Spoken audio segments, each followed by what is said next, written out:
Capítulo 14. Dominique y Maggie avanzaban por una calle tan angosta que parecía estrangulada entre las siluetas de los viejos edificios que se alzaban sobre sus aceras.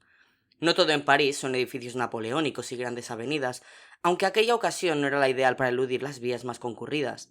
Apetecía cruzarse con gente, y allí no se veía a nadie. Desde luego, Maggie habría preferido vivir en el cercano Boulevard Haussmann, por ejemplo, que no daba ningún miedo cuando oscurecía.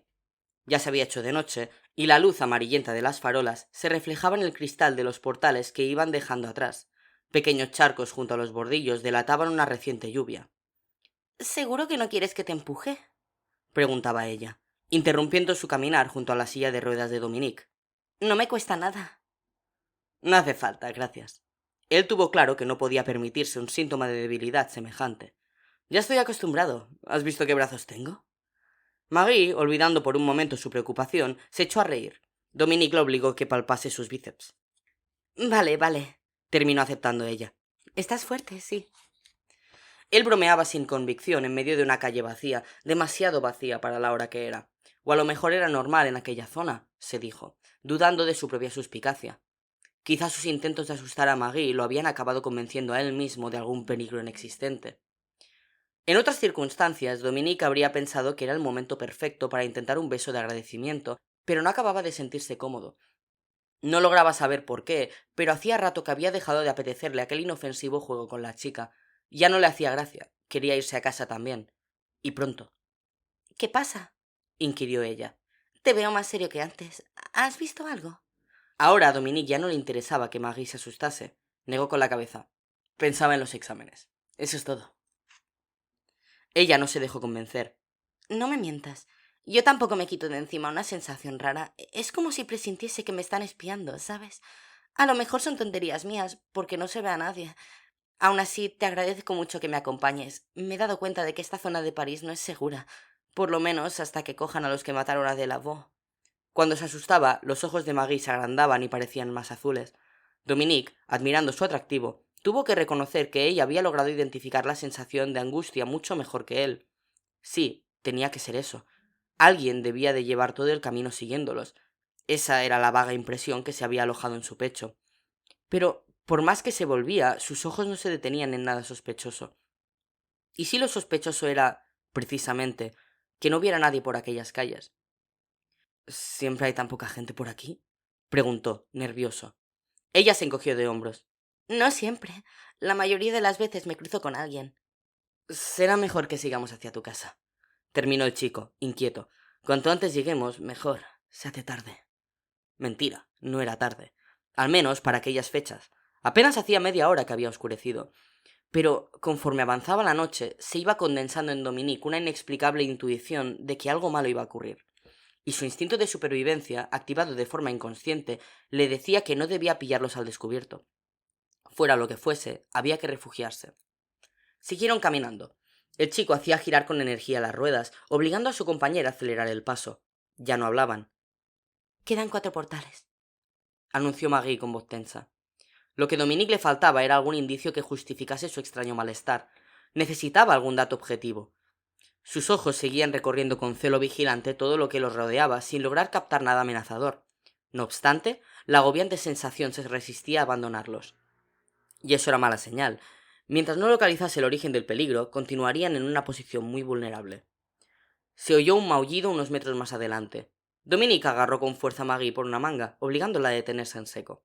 No avanzarían ni un paso más hasta averiguar qué había roto aquella serenidad antinatural que, sin previo aviso, parecía a punto de estallar. Algo iba a ocurrir. Era tan inminente que sintió su presión en las sienes. ¿Qué pasa? Ella estaba paralizada. ¿Qué has visto? Dominique se llevó un dedo a los labios, instándola a que guardase silencio. Por muy cerca que estuviesen de la casa de Maggie, no estaba dispuesto a continuar hasta localizar al gato que había emitido aquel sonido. Cualquier imprudencia podía resultar cara. Otro maullido. Ahora Dominique sí distinguió al animal, de color grisáceo, que se movía en el balcón del primer piso de una casa próxima de su misma acera. Pero lo que vio no lo tranquilizó en absoluto. El gato, que no apartaba la mirada de algún punto perdido en medio de la noche, se mostraba agresivo, enseñando los dientes y erizando su cuerpo. El animal retrocedía hasta que la pared del edificio se lo impidió, y allí se quedó, sin suavizar su reacción ni apartar su mirada rasgada. Pretendía huir, algo que a Dominique le transmitió un pavoroso mensaje. Si un animal quiere huir, es que hay que huir. ¿Ves algo? Susurró todavía el chico, intentando seguir la dirección de los ojos felinos sin descubrir nada. Cuando un animal se pone así de nervioso. Maggie temblaba, sin lograr entender lo que ocurría. Yo no veo nada, lo siento. Se disculpó como si tuviera que hacerlo. ¿Podemos seguir ya? Quiero llegar a casa. Dominique no escuchaba. Desde su silla no dejaba de observar el tramo de calle que los separaba del domicilio de Maggie, unos pocos metros que podían resultar demasiados. Enfrente, justo hacia donde vigilaba con recelo el gato, varios portales permanecían en penumbra. ¿Se ocultaría en ellos alguien agazapado, aguardándolos para atacarlos al menor descuido? Era todo tan absurdo. El chico no estaba dispuesto a reanudar su avance para conocer la respuesta. Aquella situación, que había empezado como una broma, había adquirido un tinte tan inquietante que la inseguridad lo bloqueaba. Larguémonos de aquí, advirtió con voz ronca, haciendo girar su silla, antes de que sea demasiado tarde. Pero si mi casa está ahí mismo. Por Dios, Maggie, hay algo allí que nos está esperando. ¡Corre! Michelle pasó por una fase de visión borrosa antes de recuperar por completo la conciencia. Lo primero que hizo entonces fue pasear su mirada por el escenario que se ofrecía ante sus ojos, el interior de una silenciosa estancia envuelta en la penumbra. Un penetrante olor, desagradable, se filtraba por las paredes. De haber tenido algo más de experiencia en la vida, ella habría reconocido aquel hedor como el de la inconfundible podredumbre de los cuerpos. Cadáveres que se corrompen con lentitud dentro de sus ataúdes. El olor de la muerte. ¿Dónde estaba? Poco a poco empezó a recordar. Las pupilas felinas de su captor, gélidas, se recrearon en su memoria, provocándole una sensación de pánico que la convulsionó. ¿Había sido secuestrada por aquel ser tan extraño? ¿Era todo un mal sueño? ¿Una pesadilla? No podía tratarse de algo real. Pero lo era. Tenía que serlo, porque se sentía dolorida y helada por el contacto con el suelo, ya que permanecía tumbada. No estaba dormida. El despertar de la chica continuaba de forma progresiva, al mismo tiempo que su mente se iba despejando. Lo siguiente que percibió fue la mordaza que cubría su boca, ajustada con tanta fuerza que la tela se le introducía entre los labios, tensando sus comisuras. Sus brazos, entumecidos, terminaban en unas manos atadas a la espalda. Ya no había duda. Estaba prisionera. Y desnuda. Michelle comprobó que alguien le había quitado toda la ropa, lo que le hacía sentir la mordedura fría del suelo sobre la piel de su cuerpo. Michelle intentó desplazarse, sin éxito. Estaba demasiado débil. Supuso que la habían drogado. Un leve resplandor llegaba hasta ella desde un hueco acristalado en el techo. Aquella luz le permitió percatarse de unas placas de mármol junto a ella. Eran lápidas. Michelle, sobrecogida, se dio cuenta de que la habían llevado a un panteón familiar. Estaba rodeada de tumbas. Se sintió desfallecer de puro miedo. No entendía nada. Sus movimientos, como sus propios gemidos ahogados, aumentaron de ritmo hasta hacerse frenéticos, y tardó todavía unos minutos en recuperar la cordura y dejar de malgastar energías que podrían hacerle falta más adelante. No más ataques de pánico. Solo entonces estudió con detenimiento aquel siniestro lugar donde se encontraba. Mármol, tumbas en las paredes, el espacio donde ella continuaba tirada y una estrecha escalera que ascendía hacia una trampilla cerrada. Nada más. Acertó a leer un apellido grabado que se repetía en todas las losas. Gautier. Sus ojos se posaron en el suelo, sobre el que habían trazado un dibujo que ella, como gótica, reconoció enseguida. Un símbolo satánico. En efecto, se trataba de un pentagrama invertido, una estrella de 5 puntas con el vértice hacia abajo y rodeada por un círculo. A su lado habían colocado diversos enseres, entre ellos un pequeño cuenco que contenía un líquido rojo oscuro con la sospechosa consistencia de la sangre. Michelle albergó el inquietante convencimiento de que aquella sangre era suya, pues al girar la cabeza había notado dolor y una sensación pegajosa en el cuello. Habría jurado que su situación no podía empeorar, pero estaba descubriendo que se equivocaba. El aspecto de sus circunstancias adquiría ahora tintes mucho más lúgubres. Estaba claro que allí todo estaba preparado para un rito demoníaco en el que ella iba a desempeñar un papel fundamental. Y en ese tipo de ceremonias, según había leído, se solían llevar a cabo sacrificios humanos. El instinto de supervivencia se impuso al terror. Si no reaccionaba, solo saldría de aquel panteón muerta. Tenía que escapar como fuese, antes de que llegara su misterioso secuestrador. Cuando Pascal atravesó la puerta redonda que ya conocía, volvió a encontrarse con el paisaje aletargado que lo recibiera la primera vez. Noche sin luna, silencio y, bajo sus pies, una sinuosa anguila de luz mortecina que se reflejaba flotando en un horizonte invisible. El sendero. También se reunió de nuevo con el miedo a lo desconocido y a las criaturas que no podía ver. Respiró hondo para tranquilizarse y para dominar las crecientes ganas que lo habían azuciado de esquivar aquel paraje inhóspito. ¿Había sido una locura volver? Su espíritu poco audaz lo impulsaba a huir, pero se contuvo, incapaz ya de contentarse con su realidad anterior, sobre todo tras su comportamiento cobarde con el fantasma del espejo. A cierta distancia de su espalda reconoció también la superficie color azabache del lago, con el brillo metálico de su techo de niebla, estático, como todo allí. Imaginó aquellas aguas pútridas infestadas de rostros que gritaban, y un escalofrío le recorrió la espina dorsal. Para su alivio, no distinguió ni al barquero mitológico ni a la bestia de 3 cabezas.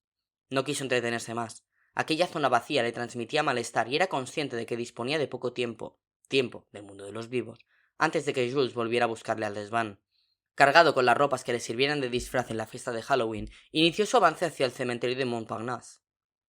No había riesgo de perderse, pues se llegaba hasta allí antes de que cualquier bifurcación del camino iluminado le hiciera dudar. Caminaba por el centro de la Vía Blanca. Su primer viaje a aquel mundo había constituido toda una lección. Era consciente de que la quietud que recibía el visitante terminaba con los límites de luz.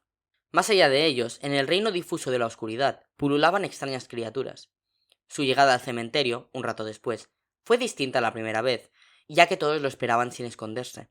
Al alcanzar el recinto funerario, Pascal fue recibido de forma calurosa, algo excepcional en aquel mundo frío. Al volver has comenzado a convertirte en leyenda, afirmó Lafayette, contento.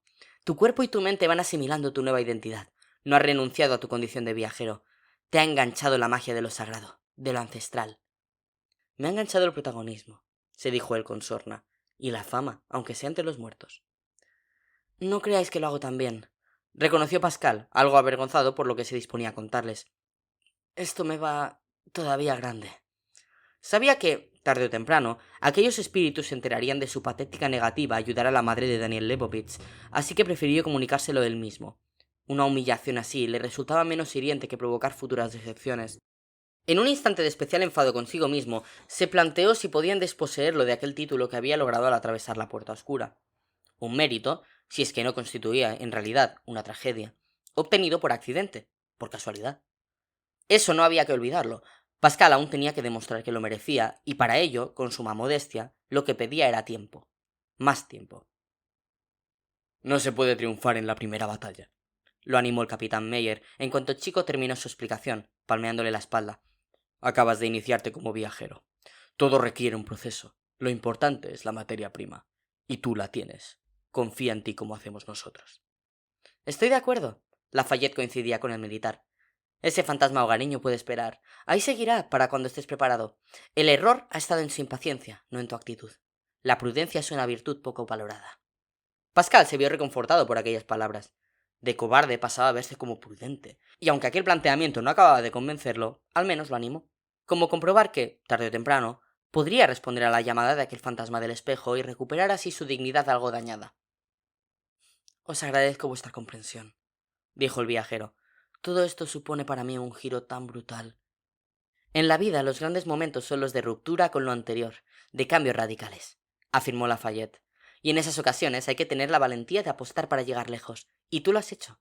Tu apuesta está sobre la mesa. Por eso te encuentras aquí. Por eso has vuelto. Ahora solo tienes que jugar la partida. Irás aprendiendo.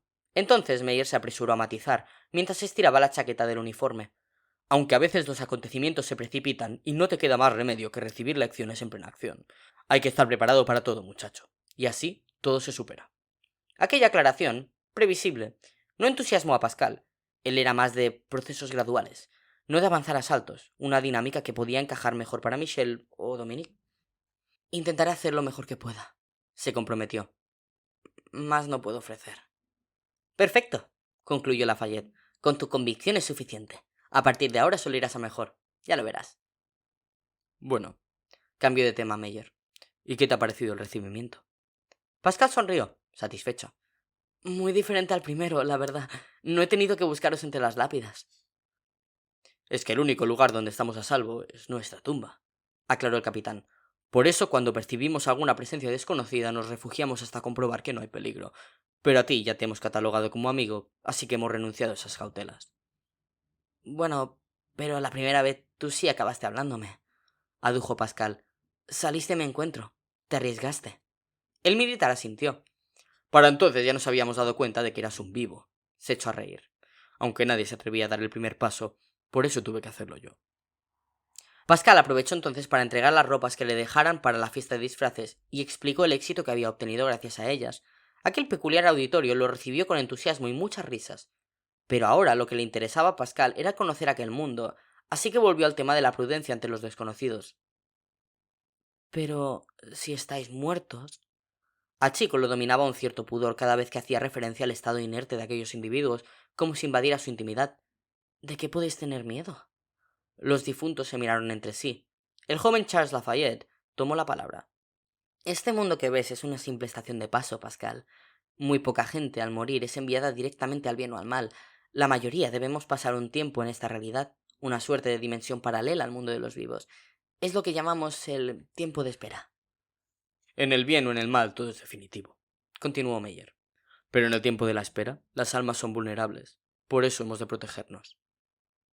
¿Pero protegeros de qué? Insistió Pascal, inquieto, procurando asimilar lo que escuchaba. ¿Del mal? Terminó Lafayette. El mal siempre está hambriento, ávido de nuevos espíritus. Somos su alimento. Por eso nos acecha la oscuridad y por eso debemos tener cuidado. En la noche eterna de este mundo vagan terribles criaturas de las profundidades, advirtió Meyer, que, si descubren algún muerto fuera de zona sagrada, lo atacan y se lo llevan a abismos desconocidos. Allí solo te aguarda una agonía eterna, sin retorno. Pascal recordó los terribles rostros de las aguas del lago Negro. Como se consideraba creyente, no pudo evitar que una delicada pregunta aflorase sus labios. Habláis del bien y del mal. ¿Os referís a...? Lafayette le cortó con un gesto. Del bien y del mal nadie vuelve. Sabemos de la existencia de ambos, pues, cuando llega el momento, una luz intensa se lleva a alguno de nosotros, y la oscuridad también nos arrebata a compañeros imprudentes, pero no sabemos qué hay más allá de la noche que nos rodea, salvo algunos sabios que todavía permanecen en la tierra de la espera y que sí poseen alguna información. En cualquier caso, cada uno alberga sus propias convicciones. Todos se quedaron en silencio unos instantes. El eco de la conversación se hizo presente, rebotando en las lápidas hasta difuminarse en la negrura exterior, más allá de los muros del cementerio. Ya estáis muertos, insistió Pascal en voz alta. Se supone que habéis sido descartados para el mal. Es injusto que todavía corráis algún peligro. Siempre que hay un camino, existe la alternativa de no tomarlo, sentenció Lafayette. Y aún no hemos llegado a nuestro destino. Incluso aquí somos libres de elegir. Sin la presencia del mal no podríamos optar por el bien ni esperarlo, del mismo modo que no hay luz sin oscuridad. Pascal asintió, rememorando un asunto que le seguía produciendo remordimientos. Pero, aparte de esta tierra en la que debéis estar los muertos, quiso saber. Algunos de vosotros os quedáis enganchados al nuestro, ¿no? El espíritu de la mujer que me ha visitado en el mundo de los vivos permanecía tras un espejo, en una especie de dimensión diferente, pero dentro de mi mundo. Ella no puede abandonar ese hueco y llegar aquí hasta que se resuelva el asunto que la tiene como encadenada. Al menos eso me dijo. Meyer hizo un gesto de confirmación. Los llamamos fantasmas hogareños. No pueden abandonar el mundo de los vivos hasta que lo que quedó pendiente con su muerte se resuelva, por lo que se mantienen en un segundo nivel de esta dimensión, enganchados a tu realidad. Es una situación espantosa. Nosotros no podemos ayudarlos, así que pueden pasar décadas, siglos, sufriendo en soledad. Pascal sintió remordimientos. Su memoria, severa, lo obsequiaba con la imagen suplicante de la madre de Lebowitz, agudizando el efecto íntimo de su cobardía. Supo que aquello no podía quedar así. Albergó la convicción de que, tarde o temprano, volvería a reunirse con ella para llevar a cabo esa misión y permitir que la mujer pudiera descansar en paz. Se lo prometió en aquel momento, musitando su compromiso internamente. Aquí solo se materializan las construcciones sagradas. Continuó Meyer aprovechando el mutismo concentrado de Pascal. Por eso ves este cementerio, pero no el resto de París. Pascal asintió. Aquella era la respuesta a una de las cuestiones que se había planteado desde su primera visita y que todavía no había tenido ocasión de formular. Siguiendo los senderos brillantes, reanudaba el militar señalando con un brazo extendido. Puedes llegar hasta otros camposantos, templos. Los fantasmas hogareños, como ya te he dicho, permanecen en un segundo nivel de un mundo transitorio. Un nivel conectado con la tierra de los vivos al que tú, como viajero, podrás acceder más adelante. Allí descubrirás todos los elementos físicos sin valor espiritual que hay en tu dimensión, edificios, coches, ciudades enteras en medio de un silencio absoluto, porque lo que no hay en ese entorno es ruido ni movimiento, si exceptuamos los pasos de los fantasmas hogareños, claro. Es un submundo donde permanece, de alguna forma, la esencia inerte de las cosas. ¿Entiendes? Y en medio de semejante paisaje apocalíptico, anclados en rincones concretos, esperan los fantasmas hogareños a que alguien responda a su llamada y los libere. Pascal asintió, a pesar de que necesitaría bastante más tiempo para terminar de procesar toda aquella información. A continuación, ya más tranquilo, decidió dirigir la conversación hacia temas menos espinosos. ¿Y de qué depende el tiempo que paséis aquí? Quiso saber, observando con detenimiento las facciones de los entes anónimos que lo rodeaban. Lafayette se encogió de hombros. ¿Quién sabe? Supongo que tu actuación en vida pasa factura. Sonrió. Yo, desde luego, cometí algunos errores. Algún día te contaré mi historia. Tampoco aquí el tiempo transcurre como en tu mundo, Pascal, informó Meyer. Lo hace exactamente 7 veces más rápido. 7 horas en este mundo equivalen a una en el tuyo. Esa es la proporción misteriosa, que obedece a razones mágicas. El 7 es un número místico que ocupa un lugar privilegiado en múltiples religiones de Oriente y Occidente. Ya en Babilonia, era venerado por su relación con el curso de las 4 fases de la luna, cada una de las cuales dura 7 días. Y en el Apocalipsis se mencionan 7 sellos que ocultan los planes de Dios sobre los hombres. Y 7, añadió poniéndose muy serio, son las jornadas que un viajero puede permanecer en la tierra de la espera como máximo, sin condenarse a permanecer aquí para siempre. Pascal asintió. Ya conocía aquel dato y supo que no debía olvidarlo bajo ningún concepto. 7 son también los días de la creación, aunque en realidad, añadió Lafayette, en este lugar no existen los días ni las horas como vosotros los conocéis, únicamente la espera. En esta dimensión también está la tierra de la oscuridad, concluyó Meyer, más allá de los límites que marcan nuestra región de transición. Allí el tiempo no avanza, porque se juega con plazos eternos. Pero eso da igual, se trata de una zona muy peligrosa que nunca conocerás como viajero. Más vale que así sea. Pascal movía la cabeza hacia los lados, superado una vez más por el giro espectacular que había dado su hasta entonces rutinaria vida. Quería preguntaros otra cosa. ¿Por qué se me apareció el fantasma del espejo? ¿Cómo es posible que supiera que yo soy el viajero? La apertura de la puerta oscura es algo tan importante que cualquier noticia sobre ella vuela a través de los caminos, comentó Lafayette. Tienes que asumir que con tu entrada en la puerta oscura adquiriste la condición de viajero entre mundos, que es casi un título principesco, y eso los muertos lo perciben, justificó Meyer. Quieren conocerte. Te has convertido en alguien poderoso. En ti se fusionan la vida y la muerte. Ninguna criatura goza de tus facultades. Te irás dando cuenta. A partir de ahora, en tu mundo, es posible que tengas más experiencias como la del espejo. No tienes que asustarte, salvo que percibas presencias maléficas. También el mal puede dirigirse a ti, en cuyo caso lo mejor es eludir el encuentro, al menos hasta que seas un viajero más veterano. Se hizo silencio. Nadie añadía nada, pendientes todos aquellos cadáveres de la reacción de Pascal. Todo esto es alucinante, concluyó el chico. Aún me parece un sueño. No sé si voy a ser capaz de estar a la altura. Lo estarás, afirmó con contundencia Lafayette. Otro de los muertos se acercó, un tipo pelirrojo con barba y multitud de pecas en el rostro. Vestía un chándal que acentuaba su tripa prominente. Soy el fallecido más reciente. Me llamo Maurice Pignon. Pascal le estrechó la mano, lo que le hizo recordar el contacto gélido de aquellos seres. Mi esquela salió publicada en Le Figaro este pasado domingo 2 de noviembre. Podrás comprobarlo cuando vuelvas a tu mundo, y así te convencerás definitivamente de que todo es real.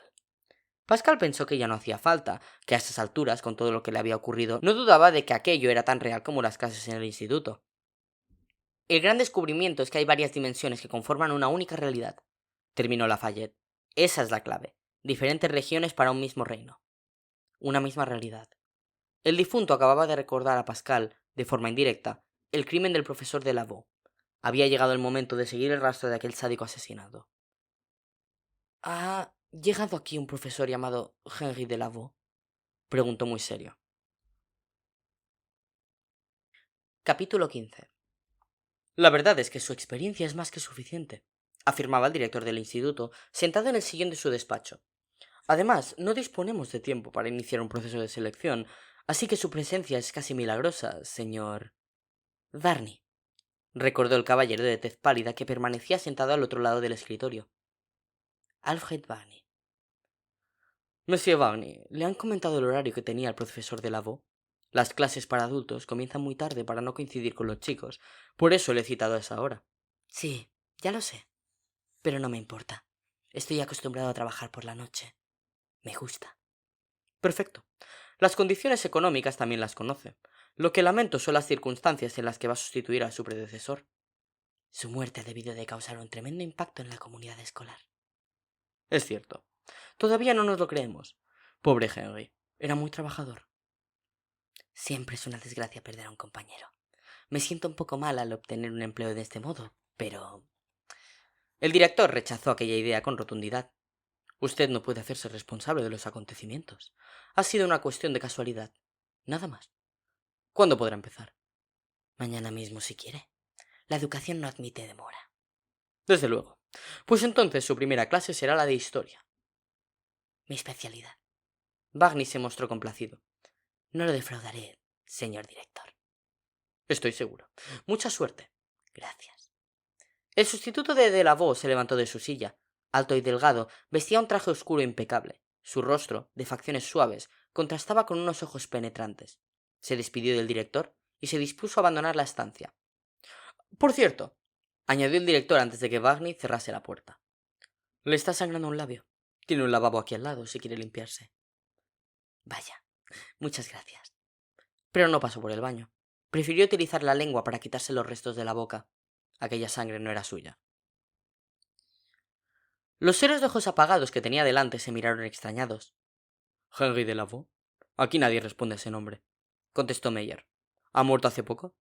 Pascal soltó la noticia. Lo mataron el viernes pasado. Aquel nuevo dato causó revuelo. Qué raro, reconoció Lafayette. Un caso así suele tener bastante repercusión. Nos habríamos enterado.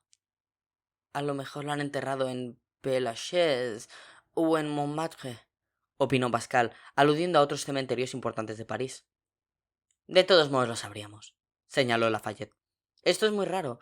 Como te hemos dicho antes, el número de personas que acceden al bien o al mal, sin pasar por la tierra de la espera, es muy escaso. Pascal asintió, lamentando no poder conseguir allí alguna pista sobre el asesino del profesor. Habría estado genial poder ayudar a la policía y convertirse así en un auténtico héroe. Michelle se habría visto muy sorprendida. Pues si os cuento cómo lo mataron, terminó. Le quitaron toda la sangre. Al menos eso dicen. Aquel nuevo dato sí logró transformar unos rostros de por sí poco inexpresivos. ¿Cómo has dicho? Le interrogó Lafayette, ante los gestos preocupados del resto de difuntos. Pascal no entendía tanto interés por una noticia que solo podía tener importancia en el mundo de los vivos. Desangrado. Por lo visto, no dejaron ni una gota. Yo apenas conocía a ese profesor, pero otros compañeros dicen que era buen tío. No entiendo cómo alguien le ha podido hacer eso. La respuesta no había logrado reducir la tensión que mostraban sus oyentes. Continuaban mirándose inquietos, como si compartiesen un terrible secreto. Pascal, empezó solemne Lafayette, hablando una vez más como líder de aquella comunidad de cadáveres que lo rodeaba y que en ese momento rondaban los 100 miembros. Te vamos a pedir que hagas un esfuerzo para recordar tu primer viaje hasta aquí. ¿De acuerdo? El aludido, todavía perplejo ante aquellas reacciones a sus comentarios, asintió. Desde que cruzaste la puerta oscura hasta que saliste a nuestro mundo, ¿percibiste alguna otra presencia? ¿Hiciste todo el viaje solo? Los presentes mantenían sus pupilas muertas taladrando a Pascal, más lívidos que nunca. Bueno, empezó el joven. Lo único que creí ver fueron unos ojos, pero fue un momento. A lo mejor lo imaginé. Y me llegó un olor asqueroso también, a podrido. Ahora el semblante de Lafayette ofrecía una sensación angustiosa. Pascal, ¿de qué color eran esos ojos? Amarillos. De eso me acuerdo bien. Me dieron muy mal rollo, eran como agresivos. Lafayette suspiró moviendo la cabeza hacia los lados. Entre la concurrencia se extendió un murmullo poco alentador. Ha vuelto a ocurrir. ¡Es terrible!, se quejó el joven difunto. Pascal no pudo contenerse. ¿Qué ha ocurrido? ¿Alguien me lo puede explicar? Maurice Piñón se adelantó. Hay algo sobre la puerta oscura que no te contaron. Nuestros mundos guardan un delicado equilibrio, le indicó. Se da entre ellos una sagrada ley de equivalencia, en función de la cual no puede alterarse el número de integrantes de cada realidad. Me he perdido, reconoció Pascal, sorprendido. ¿Y qué tiene eso que ver con la muerte del profesor? Piñón le hizo un gesto para que tuviera paciencia. Si no se puede modificar el número de espíritus en este mundo, ni en el tuyo, tu llegada habrá provocado que alguien de aquí haya accedido al mundo de los vivos. ¿Qué? Esta vez, Pascal sí lo había entendido. ¿Hay un muerto moviéndose por mi mundo? ¿Va en serio? Me temo que sí, contestó Lafayette. Entonces Pascal cayó en la cuenta de la relación que podía guardar aquel hecho con la muerte del profesor. ¿No estaréis insinuando que ese muerto es el asesino de Delaveau? Nadie respondió a aquella suposición. Pascal, concluyó Lafayette, debes saber que solo hay una criatura en nuestro mundo que tiene los ojos amarillos, y es maligna. Michelle fue consumiendo sus fuerzas hasta detenerse exhausta, sin haber logrado aflojar las ataduras que le inmovilizaban las manos. Continuaba tirada en el suelo y, de vez en cuando, apoyaba la cabeza en él para descansar el cuello herido. Además, no había conseguido recuperar el movimiento en las piernas, que seguían paralizadas. Sudaba, pero el frío de aquella estancia se le había metido en los huesos, lo que le hacía tiritar. Por otra parte, había perdido por completo la noción del tiempo, e incluso del día y de la noche, ya que la iluminación de aquella sala no variaba. ¿Cuánto tiempo llevaba allí? La sangre sobre el cuenco todavía no se había coagulado del todo, pero eso solo indicaba que se la habían extraído hace poco. Más interrogantes se agolpaban en su cabeza abrumada. ¿Cuándo tendría lugar la ceremonia satánica? ¿Y por qué la habían elegido a ella? Un ruido pareció contestar a sus preguntas. Procedía de la trampilla situada encima de la escalera, que se había abierto ofreciendo solo negrura. ¿O era de noche? ¿O el piso de arriba tampoco tenía ventanas? Michelle dejó de atender a esos detalles en el momento en que, de aquella boca oscura, surgió una figura conocida, el ser que la había raptado. Reconoció su tez pálida, una sonrisa que no lograba camuflar su sadismo hambriento, los ojos amarillos. El vampiro se aproximó a ella al darse cuenta de que ella estaba despierta y la tocó con su piel gélida. Para entonces el corazón de Michelle ya bombeaba rozando la taquicardia. Ella reanudó en vano los esfuerzos por soltarse y gritar. El vampiro volvió a alejarse unos pasos hasta el pentagrama invertido. Colocó sobre él unos objetos que Michelle no alcanzaba a vislumbrar y encendió unas velas alrededor del símbolo. A continuación, sin interrumpir su mutismo, volvió con el cuenco de la sangre hasta la chica, que insistía en su resistencia y sus gemidos, y le apretó el cuello como si fuera a estrangularla, poniendo el recipiente debajo. Horrorizada, Michelle oyó perfectamente el repugnante sonido del líquido al gotear y estuvo a punto de desvanecerse por el asco y la angustia. No sabía a qué se enfrentaba, pero intuyó que aquel depredador carecía de corazón. Era un simple animal, aunque dotado de inteligencia. La criatura, ajena a la agonía de su víctima, volvió a posición sobre la estrella de 5 puntas y se situó en el centro, donde depositó el cuenco con la sangre fresca. Después se arrodilló y comenzó a susurrar una salmodia en su lenguaje ancestral, mientras hacía extrañas reverencias y gestos. Al borde de la locura, Michelle asistía a aquel espectáculo. No obstante, pronto abandonó su condición de testigo, ya que el vampiro fue a por ella y la arrastró hasta dejarla sobre el pentagrama. Horrorizada, se dio cuenta de que, de algún modo que no entendía bien, estaba siendo ofrecida ante un altar. La presencia del mal era tan nítida en aquella geometría satánica que la percibió a su alrededor como una masa turbia de energía. El vampiro, solemne, se retiró mientras aquella atmósfera parecía seguir condensándose. Michelle, incapaz de apartarse de aquel peligroso emplazamiento, no pudo evitar preguntarse cómo le podía estar ocurriendo aquello y si nadie podía ayudarla. La oscuridad se cernía sobre ella y estaba sola. Pronto dejó de pensar, colapsada por un tremendo dolor que la abrasó en cada centímetro de su cuerpo desnudo. Una tiránica fuerza invisible parecía estar agrediéndola, tirando de ella hacia arriba sin compasión. Michelle sentía sus miembros levantarse, atraídos por aquella presencia demoníaca a la que intentaba resistirse entre gritos. Una densa niebla empezó a invadir aquel espacio. Michelle aulló bañada en lágrimas y sudor, abandonándose a aquel desgarro que laceraba todo su ser con latigazos convulsos. El magnetismo de aquel fenómeno inmaterial ganó en poder, y ella percibió una energía tan salvaje, tan absorbente, que notó como la piel y los músculos iban despegándose de sus huesos. Deseó morir. Un bramido retumbó en aquel panteón. El rito seguía su curso. El vampiro, mientras tanto, permanecía postrado en el suelo, sin dirigir la mirada hacia el baile satánico que tenía lugar sobre la pirámide invertida.